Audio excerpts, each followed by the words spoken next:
جو سوال کیا ہے کہ تکبر حسد وغیرہ سے دل پاک ہو جائے، یہ تو بہت بڑی بات ہے۔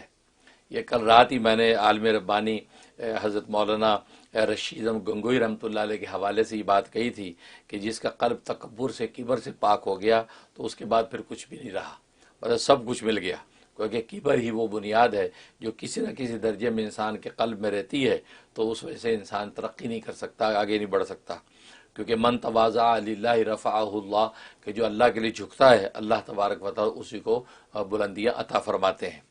باقی اب اس سے چھٹکارا کیسے ہوگا، تو وہ بات وہی ہے جیسے امام غزالی رحمۃ اللہ علیہ فرماتے ہیں کہ انسان اپنی جو ہے ابتدا اور انتہا کو سوچے، ابتدا کو سوچے کہ میری ابتدا کیسی ہوئی ہے، میں بنا کس سے ہوں، میرا بنے گا کیا، اور میں درمیان میں بنا کے آ رہا ہوں۔ یہ تین مرحلے ہیں۔ میں بنا کس سے ہوں وہ سوچے، ایک ناپاک پانی کے قطرے سے بنا ہوں، ایسا متعفن ناپاک پانی کا قطرہ اگر کپڑوں کو اور بدنوں کو لگ جائے تو اللہ کے سامنے کھڑے ہونے کے قابل نہیں رہتا، ناپاک ہو جاتا ہوں، تو بنا اس سے ہوں۔ اور میرا بنے گا کیا، مطلب قبر میں جاؤں گا تو قبر کے کیڑے مجھے کھائیں گے نوچ نوچ کے۔ یہ جسم و جان جس کو سنوار کے رکھتا ہوں، لیپا پوتی میک اپ کی کرتا ہوں، تو اس کی حالت یہ ہوگی کہ وہاں قبر کے اندر بنے گا یہ کہ کیڑے کھائیں گے۔ پھر درمیان میں بنا کے آ رہا ہوں، وہ گو بنا رہا ہوں، خوشبودار کھانے جو ہے وہ فضا کے اندر خوشبو پھیلائیں، پورا محلہ جو چونک جائے، لیکن ہمارے پیٹ کے اندر داخل ہوتا ہے، اندر ہمارا اتنا گندا ہے، اندر کی مشین اتنی متعفن ہے کہ بدبودار کھانا بن کے باہر نکلتا ہے۔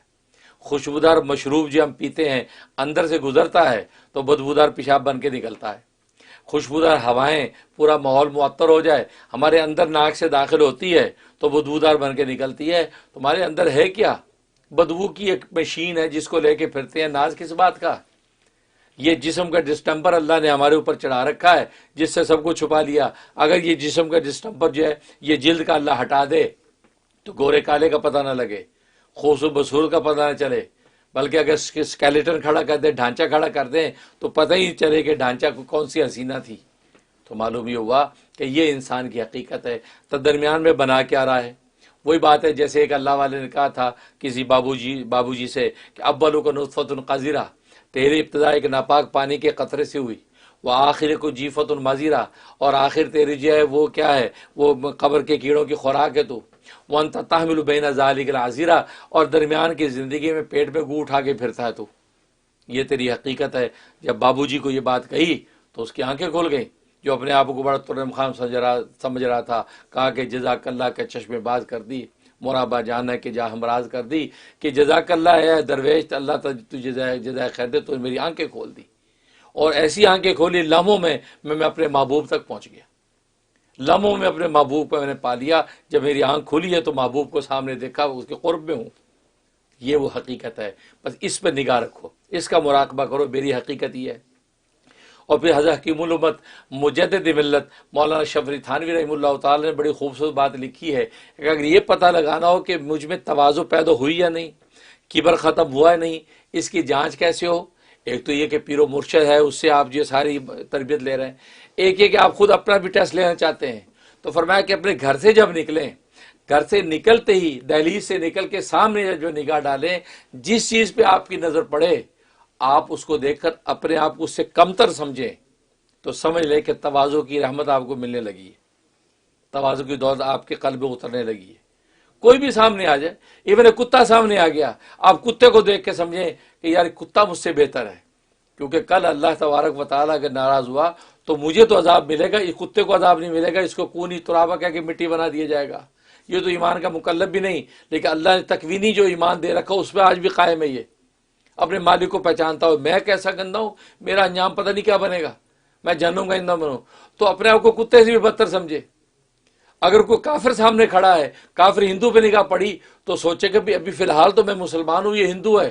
لیکن معال میں کیا ہونا ہے پتہ نہیں، وہ ایمان قبول کر لے اور میں جو ہے خدا نخواستہ ایمان سے پھر جاؤں، انجام کی خبر نہیں۔ تبھی فرمایا حضرت حکیم الامت تھانوی رحمۃ اللہ علیہ نے، حال جو ہے حال کا اعتبار نہیں اور معال کی خبر نہیں تو کبر کس بات کا؟ حال کا اعتبار نہیں کہ اگر آپ اس وقت مسلمان ہیں، تہجد گزار، ذاکر شاکر ہے، اس کا اعتبار نہیں ہے۔ مال یعنی مستقبل کا اعتبار ہے، انجام کا اعتبار ہے، اور مال کی خبر نہیں ہے کہ ایمان پہ مروں گا کہ یہ کفر پہ مروں گا، تو پھر یہ اس کا مطلب ہے کہ ناز کس بات کا؟ لہذا ڈرتے رہنا چاہیے۔ تبھی اللہ والے کہتے ہیں کہ نیکیاں کرتے رہو ڈرتے رہو، کرتے رہو ڈرتے رہو، پتہ نہیں قبول ہوئی کہ نہیں، انجام بنے گا کیا۔ بس تو یہ تصورات آپ باندھیں، گھر سے نکلتے دیکھیں جس پہ نگاہ پڑی ہے